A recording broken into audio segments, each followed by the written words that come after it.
Hello, hello. I'm Melissa. And I'm Donna. We're here sharing what we've learned as women, entrepreneurs, and moms. All while rocking our curves with confidence.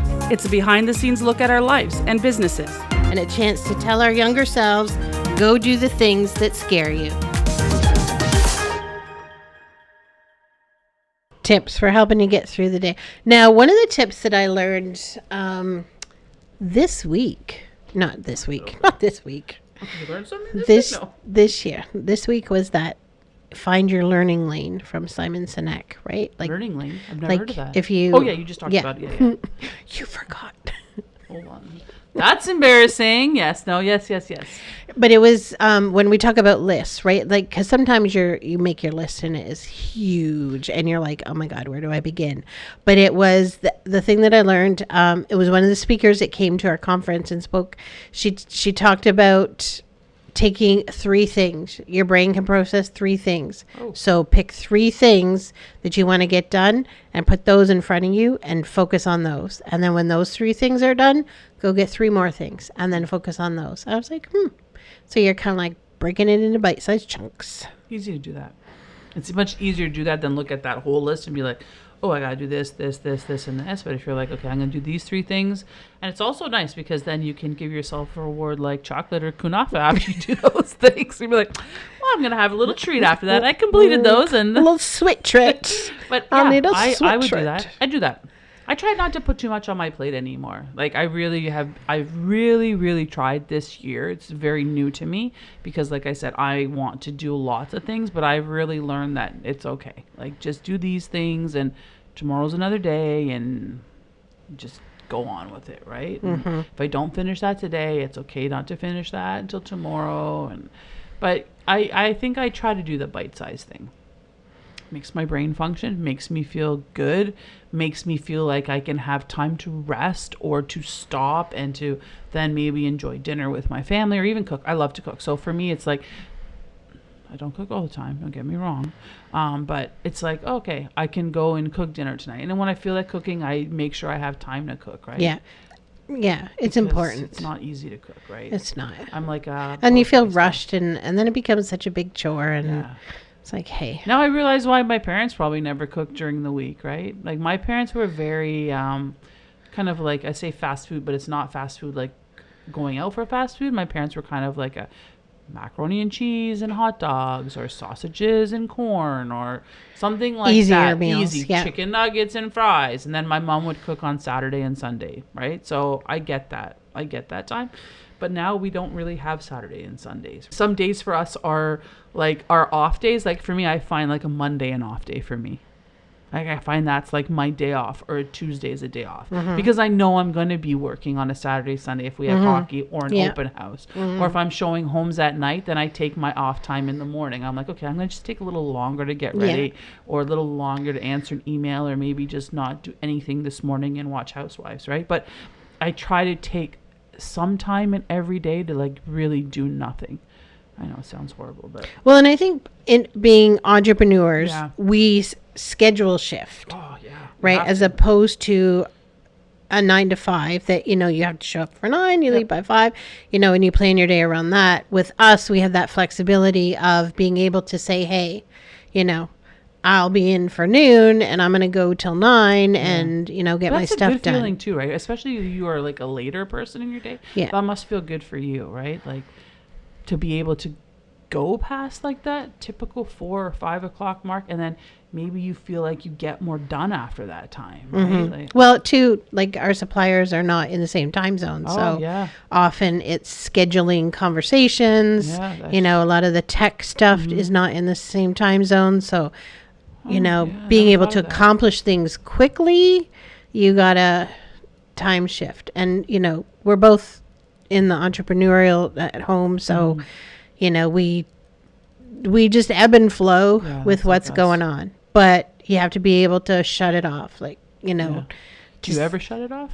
Do you ever shut it off with Sean and be like, okay, I'm not going to do this today? Or we're going well, and it's funny because, we had a day a couple of weeks ago. We were out driving. We went for breakfast. And we just drove. Fun. And I'm like, this feels so weird.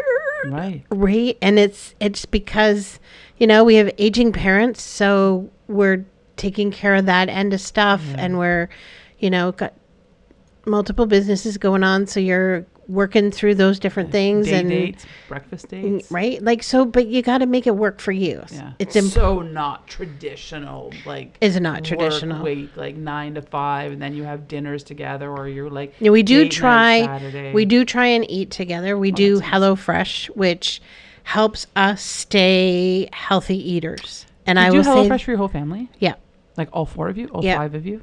All the four of us, yeah. 4 of you? I will say that's been one of our big lifesavers. Oh, I haven't done HelloFresh in years. And my biggest lifesaver is that Sean cooks most of the meals. Yes. And I love that. Like, there's nothing sexier than coming home and there's a dinner's man in the kitchen cooking with no shoes or socks on, like barefoot.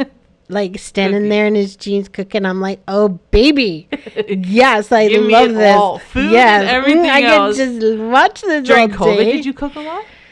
Yes, I mean, I've cooked a lot. Sean worked, like, he worked 9 to 7. He would be home for 7, and I would have dinner on the table. Nice. That was our arrangement for a long, long, long time. And then when he started working from home on his own, then it changed, and then I started owning She's Got Legs, and that changed. That, right? Like, it was role reversal. Do you cook food? Are you like a baker? Or? I don't like baking. Too many rules. Oh, I agree with you. Oh my God, that's so funny. I think the same thing. I'm like, no. Like, I'm a freestyler. Even with the meals, I can't cook with Sean because he follows the rules. So is Paul. And I'm like, oh my God, we can just do this. No. Like, they designed this recipe like that. Hilarious. Let's see what it tastes like. I'm like, oh my God, I can't cook with you. I'm the exact same way. It's so funny that you say that. Yeah. Paul is a baker. And I'm like, you can bake anything because that's too much fucking measuring for me. I'm like, it's so precise, and then it doesn't come out. It's so disappointing. I'm like, I just wasted my time. And it takes like, so long to bake. So long. And my mother-in-law always baked, and my mom used to bake. Now my mom has dementia, and my mother-in-law has passed. So, we buy. Yeah, but still, Paul, during COVID, he would bake so much. And he actually had competitions with his client. He was working. Oh, yeah? And they were very good about like separating the house. So he was doing like a whole main floor. And so they separated the house. The family was on one side. And then she would just leave like these dishes. And she was like, cake. And then Paul was like, fuck, I got to go home and bake a cake. So he'd come home and he'd bake. And he'd leave it for her. So it was hilarious. Oh my gosh. He baked all the time. Like, I'm telling you, Paul makes this Italian rum cake that's to die for. He also makes like great homemade like peanut butter cookies. I have to tell you. And he we need peanut butter cookies too. The Kafka. Was it Kafka? Kanafa. Oh yeah. Peanut butter cookies and okay, I'm gonna get to make peanut butter cookies because we have to eat people first die before we do the lips, just in case we can't move them. Could you imagine? We can't move our lips. But he makes these peanut butter cookies, and I tell him peanut butter cookies. Martha Stewart's is like his go-to. That's how I learned to cook. Martha Martha Stewart and Rachel Ray. Oh yeah, Martha Stewart. I did not know how to cook, but that was how I learned. Martha Stewart Living. I love those books. That was my only, like, my mom was always like, I'll get you one magazine subscription. I was like, Martha Stewart Living, please. I love Martha Stewart. I think I still have some of those magazines, but he will say Martha Stewart has the best recipes for everything. So he makes these Martha Stewart peanut butter cookies. Oh my God, they're to die for. Like, to die for. But he loves to bake. I just don't have patience for it. I'm just like, even everything I make is never the same. Never the same. I make chicken tacos and I'm like, chicken breasts. I'm like, do I got a jar of sausage salsa? I got some taco seasoning left. Got some barbecue sauce. They post like, these are so good. I'm like, winging it. Be like that next time. Yeah, I know, right? Winging it, like, yeah. So, yeah. I like to cook. I like to cook, and I like. I like to cook when it's therapeutic, not when I have to. Agreed. If I have to, it's like, forget it. But I can live on cereal and zoodles and zoodles. Stop saying zoodles. I know. It's like one of my favorites. I love zoodles. Like, I hide them. Do you really? I do. You so the kids I didn't even know. I didn't even know you could buy them. Oh yeah. And it's different than alphagetti. Oh, alphagetti. Yes. No. Oh my gosh. Zoodles. Yeah. No. Blue container. That's the kid in me. Yeah. Yeah, but that's so good. Go hunting with the bowl and spoon. You can with Libby Zoodles. Always. I didn't even know there was a commercial. I forgot about commercials. Like, we don't even have commercials anymore. I know. I tell at the shop, I'm like, quote commercials all the time. I was like, we need a commercial for She's Got Legs. Like, we need something. I know, right? Because, like, McDonald's, we are in a person because we're in luck. If it rains all day, you act like a duck. Quack, quack, quack, quack, quack, quack. And there are these cute little kids walking to McDonald's in their raincoats. Okay, you want to talk about McDonald's? This is how much McDonald's has changed.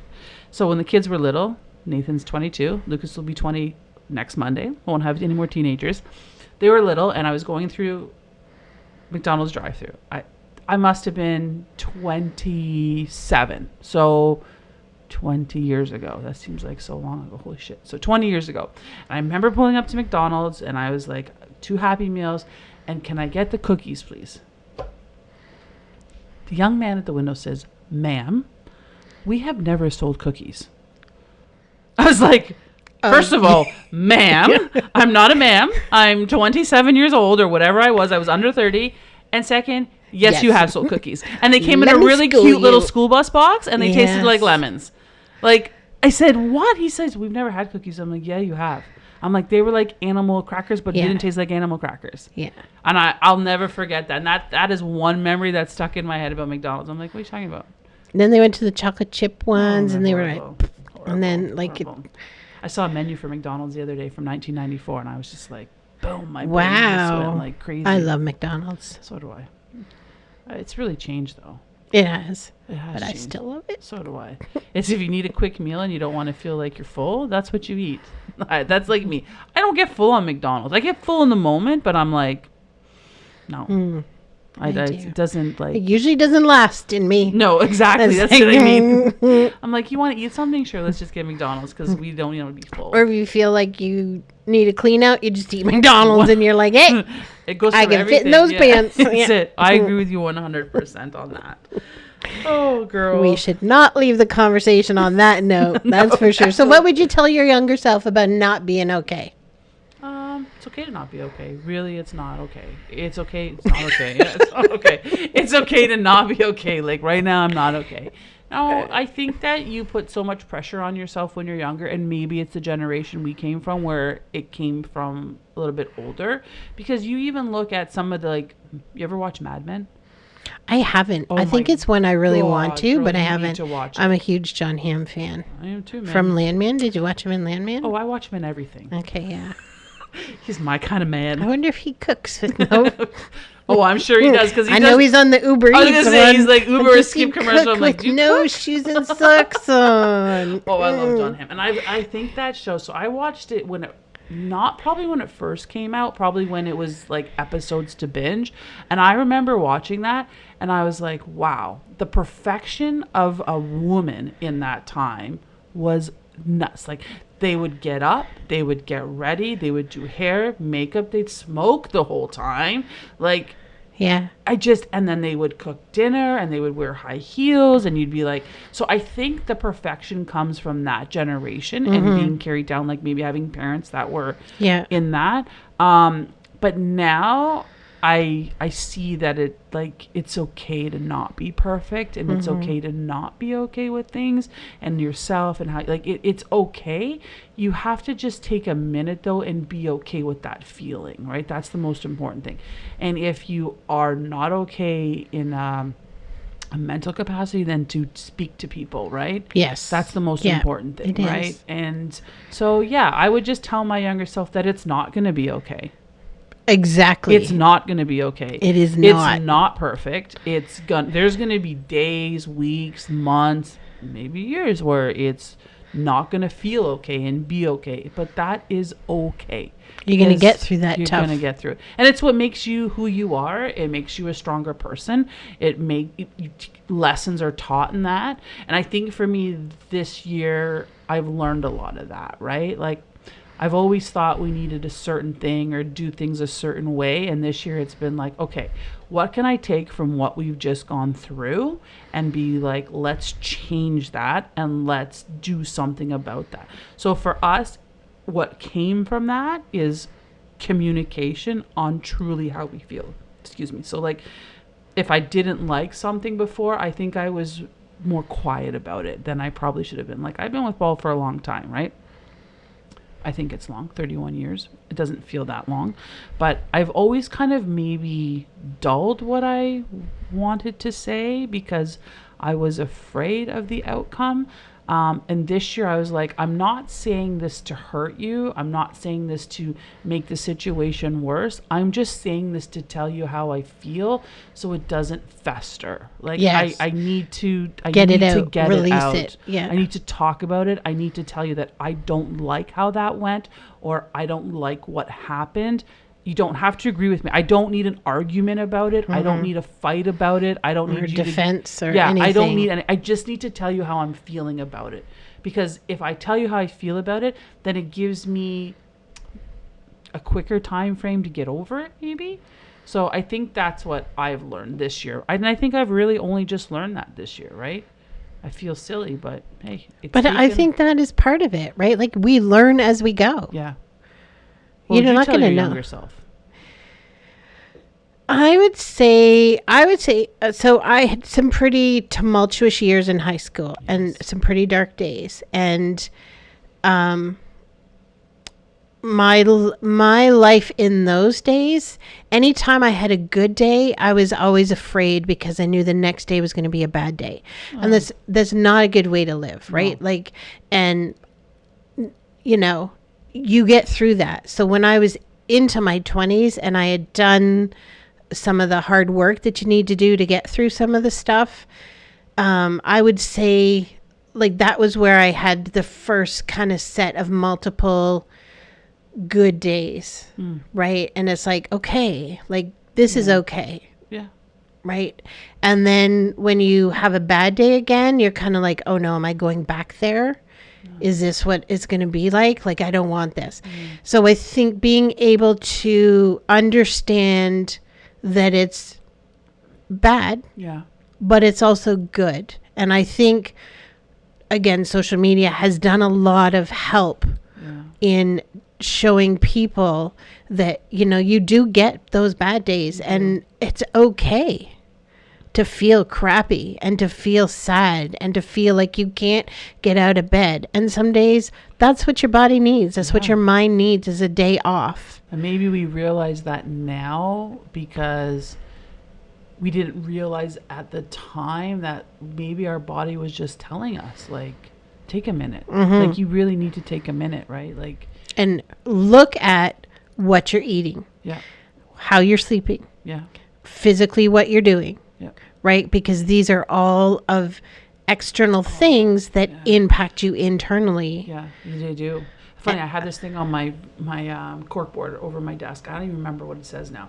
But when I was going through a hard time, it was like these things like, have you moved your body today? What did you eat today? Have you slept today? Did you get 8 hours? Have you had a shower? Like, you look at Did those you brush your teeth, right? You like, take those things for granted, right? Like that, and then some days you're just like, shit, maybe I really didn't do them. Okay, let's do them and see how we feel. Nobody's going to come and do it for you. No. That's the other thing I have on my board. You got to do the work, right? Yeah. Like, you can't blame the world for everything. Shit happens. Yeah. Shit happens all the time. And it happens to a lot of people. Yeah. Right? That's another thing I have. You got to get yourself over it. You're grown up. Yeah. Get on with it. Yeah. Fix what needs fixing and go. I think that's one of the sayings that says, girl, no one is going to come and give you the life or something that you deserve. You have to get up and do it every day. And so it's like true. So I look at, there's a couple of things that I've printed off, and like even one that's manifesting, you got to talk better to yourself, and the things that you say make a big difference. Your mind is listening to you. Yeah. So I do those things, and I try, especially right beside my mirror, I have that because some days the mirror talks back to me. The Mel Robbins, the high five. Have you ever done the high five in the mirror? No. It is amazingly effective. Really? Yeah. What is it? You stand in front of the mirror and you tell yourself some positive things and you give yourself a high five. There is some chemical reaction that happens when you give high fives. Really? Yeah, I know. It's weird. Heard of that. Right. And it was, I want to say it was through COVID that happened when I read that. Like, I know it's been out a while, but that was sort of my intake of it. And like, it's a real thing. Like, your mind is listening. And And like such a simple little thing. Yeah. To stand in front of a mirror. Because how difficult is it to stand in front of a mirror and say, hey, babe, babe, you look good today. Yeah. Would your parents have ever told you that? No. I don't think. My mom would never have told me that. My dad would never have told me that. I know it's a very different time, but then it's a very different time. I think about, I wish I had those tools when I was growing up. Yes. Like that's what I wish I would have told my younger self is I wish I had the tools. Like and in 20 years from now, you're going to were they there? Were they there, right? Like, not. Even as a society, we evolve and we, because there's that poem, children learn what they live, right? And so as we continue to get better or in some cases get worse, right? Like, today my child probably didn't learn so much. And it's okay to not be okay. Today was not a good day in my house. Sometimes it's the reality check, right? Yeah. Like, hey, don't sit there in the darkness. No. Life is definitely worth going and getting. It is. There's so much.